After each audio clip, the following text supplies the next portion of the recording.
बिस्मिल्लाहिर्रहमानिर्रहीम इय्याका नअबुदु व इय्याका नस्तईन। अस्सलाम वालेकुम व रहमतुल्लाहि व बरकातुहू। नाज़रीन, उम्मीद करता हूँ आप सब खैरियत से होंगे और आपकी ज़िंदगी बड़ी अच्छी गुजर रही होगी।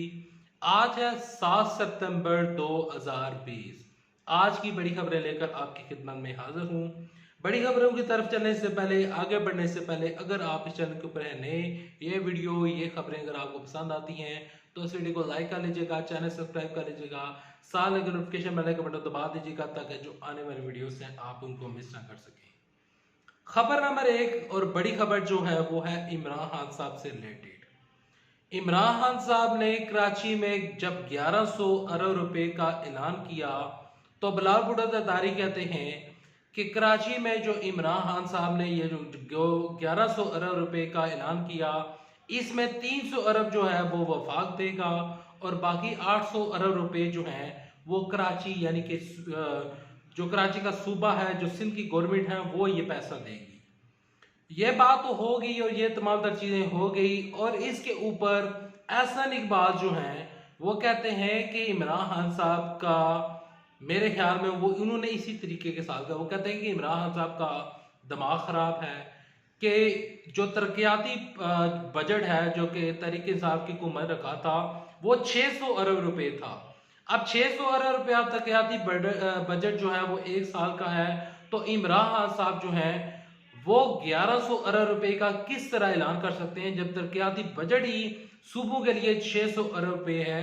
तो इमरान खान साहब ने ये गलत ऐलान किया। इमरान खान साहब जैसा कि नशे की हालत में थे, एक ट्वीट आया एहसन इकबाल की तरफ से, उन्होंने इमरान खान साहब के ऊपर यानी इमरान खान साहब की नफरत में और बुग़्ज़ इमरान में वो हद से आगे निकल गए, नशे ही से जोड़ दिया और कहा कि इमरान खान साहब लगता है नशे में है। हालांकि एहसन इकबाल को इस चीज़ का एहसास होना चाहिए और उस चीज़ को पता होना चाहिए कि इमरान खान साहब ने जो 1100 अरब रुपए का ऐलान किया, ये 1100 अरब रुपया उन्होंने 3 साल के लिए ऐलान किया।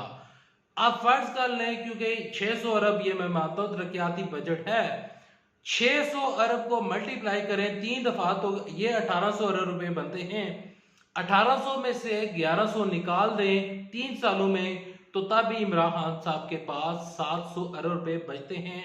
तो एहसन इकबाल जो है वो मेरे ख्याल में खुद सोए हुए हैं या लोगों को सोया हुआ समझ रहे हैं या ये समझ रहे हैं कि अब अवाम उसी तरीके की बेवकूफ़ अवाम है और इनकी बातों में आ जाएगी। तो एहसन इकबाल ने एक गैर जिम्मेदाराना ट्वीट किया जिसके ऊपर इनको माजरत करनी चाहिए, क्योंकि ये वो शख्स है जो कि एक तो जनरल सेक्रेटरी हैं मुस्लिम लीग नून की तरफ से, और देखें जनरल सेक्रेटरी भी हैं और जब नून लीग की हुकूमत थी तो उस टाइम ये वजीर थे। अगर वजीर की तरफ से, जनरल सेक्रेटरी की तरफ से एक गैर जिम्मेदाराना बयान आए और एक गैर जिम्मेदाराना ट्वीट आए और इंतहाई नौयत का आए तो फिर उनको माजरत करनी चाहिए। देखें कि ये किस हद तक गुजर जाते हैं।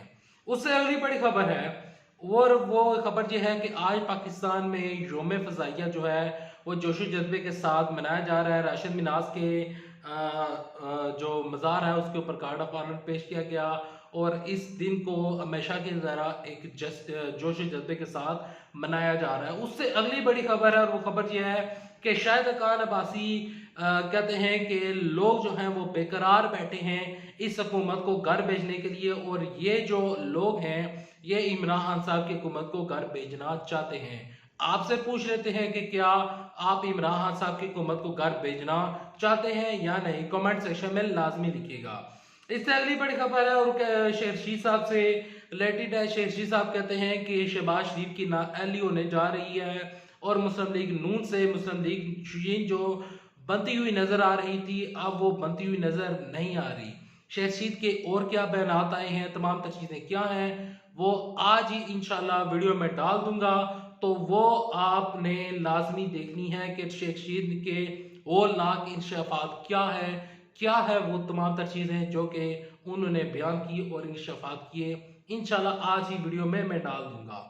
उससे अगली बड़ी खबर है बल्दियाती इंतखाबात से, लोकल बॉडी इलेक्शन से, उससे जो पाकिस्तान की गवर्नमेंट है, पाकिस्तान तहरीक इंसाफ की गवर्नमेंट, उन्होंने बड़ा ऐलान कर दिया है। उन्होंने 4 दिसंबर पंजाब की गवर्नमेंट ने ऐलान किया है 4 दिसंबर को मुल्क भर में, यानी कि पंजाब के जो मुल्क है पंजाब का जो सूबा है इसमें 4 दिसंबर को बलदियाती इंतखाबात का ऐलान कर दिया है। आप कमेंट सेक्शन में लिखिएगा कि बलदियाती इंतखाब में आप किस पार्टी के कैंडिडेट को वोट डालेंगे। उससे अगली बड़ी खबर है ये है कि कराची से जो अफसोसनाक खबर है कि कराची में एक छोटी बच्ची जिसका नाम मावरा है, 5 साल की बच्ची है, उस बच्ची की बोरी बंद लाश मिली। जो लाश थी वो इंतहाई मस्जूदा लाश थी। उस लाश को देखकर यकीन माने कि मेरा जो जिस्म है वो काम गया था। 5 साल बच्ची मावरा जो है उसकी बोरी बंद जली हुई लाश मिली।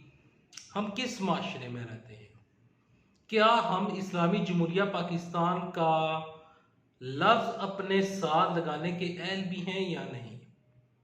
देखें, जब इस तरह की लाशें और इंतहाई मस्जूदा लाशें, बोरीबंद लाशें, जिस माशरे में 5 साल बच्ची को ज्यादती करने के बाद कत्ल कर दिया जाए, उस माशरे का क्या होगा? ये लोग किस तरफ चले गए हैं? जैनब कत्ल केस हो, जैनब कत्ल के बाद कितने केसेस आए, जो मर्जी, यानी कि कभी बच्चे के साथ ज्यादती हो रही है, कभी किसी बच्चे के साथ मच्छर में ज्यादती हो रही है, कभी किसी के साथ खेतों में ज्यादती हो रही है, और सिर्फ जो निशाना बर रहे हैं वो बच्चे हैं। 5 साल बच्ची की जो लाश मिली है, इस लाश से परे हटकर एक नई कहानी खुली है, और वो कहानी ये है कि हम न्यूज के मुताबिक, हम न्यूज ने इस चीज का दावा किया है, और वो कहते हैं कि 5 साल बच्ची की जब ये खबर चली, जब ये ट्रेंड बना, जस्टिस फॉर मावरा का ट्रेंड जो है ट्विटर के ऊपर ट्रेंड कर रहा है, हम न्यूज के मुताबिक कराची में 10,000 रुपये लेकर बच्चियां अगवा कर ली जाती हैं।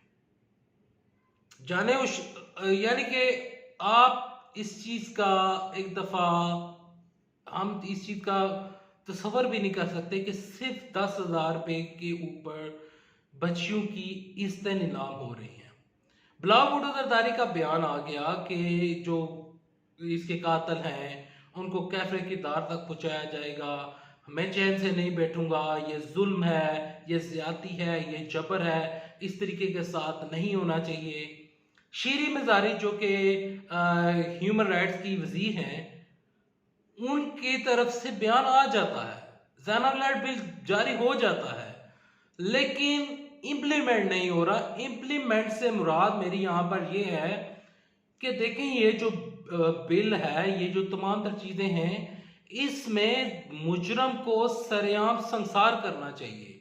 जब तक मुजरम जो है वह सरेआम संसार नहीं होगा, तब तक इस तरह के केस अल्लाह ना करे कि होते रहेंगे। अल्लाह ना करे कि इस तरह का कोई नेक्स्ट कोई इंसिडेंट पेश आए। अल्लाह करे कि जल्द से जल्द ये जो मुल्ज़म है उनको इबरतनाक सजाएं मिले। यकीन माने कि मैं इस तरह के जब केसेस को देखता हूँ, मैं जब बयान करता हूँ तो मैं डर रहा होता हूँ कि कोई मैं गलत बात ना कह दूँ। यकीन माने कि मेरी अभी भी जिस्म जो है वो डर रहा है, और मैं सोच रहा हूँ कि इसके खानदान के ऊपर क्या बीती होगी।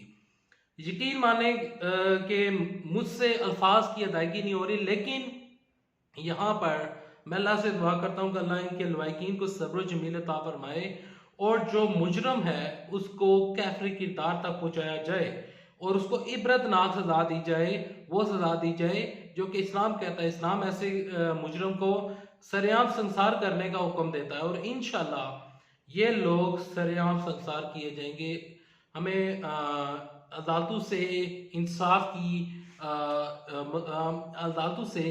तवक्को रखते हैं। इंशाल्लाह अदालत इंसाफ करेगी, और देखते हैं कि ये जो कातिल हैं कब तक गिरफ्तार होते हैं। अल्लाह से दुआ करते हैं कि जल्द से जल्द गिरफ्तार हो। यहाँ पर ये जो खबर आई, और इसके बाद बिलावल भुट्टो जरदारी का बयान आ गया और तमाम तर चीज़ें होगी।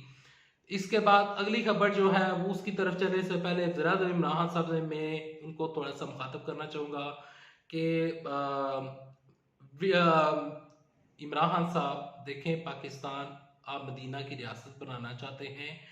मदीना की रियासत बनाने के लिए सबसे पहले इन बच्चियों को सिक्योर करें, इन बच्चों को सिक्योर करें, क्योंकि हम जो पाकिस्तान में रहते हैं, हमें जो सबसे ज्यादा चीज है अजीज है पाकिस्तान में, अपनी जात के बाद अपनी औलाद, और इवन के जो माएँ हैं उनकी जो औलादे हैं वो उनको अपनी जात से ज्यादा प्यारी हैं। हमारा वो खून होती हैं, हमारे जो जो बच्चे हैं, जब इस तरह की ये जो बच्ची मरी है, ये जो बच्ची कत्ल हुई है, ये जो बच्ची शहीद हुई है, ये मेरी भी बच्ची थी, ये इस पूरे पाकिस्तान की बच्ची थी। ज़्यादा इमरान खान साहब पाकिस्तान की बच्चियों के मुतालिक सोचें, रियासत मदीना बनाने के लिए रियासत मदीना का पहला कदम उठाएं, और इस तरह के मुजरम जो कि सरेआम ज्यादतियाँ करते हैं, बंद बोरियों में लाशें डालकर उनके लवाकिन तक पहुंच जाती हैं, उनको इबरतनाक सजा दी जाए, और वो सजा दी जाए कि सरेआम इनको संसार किया जाए। उससे अगली बड़ी खबर है बच्चों के जो स्कूल हैं उससे रिलेटेड है।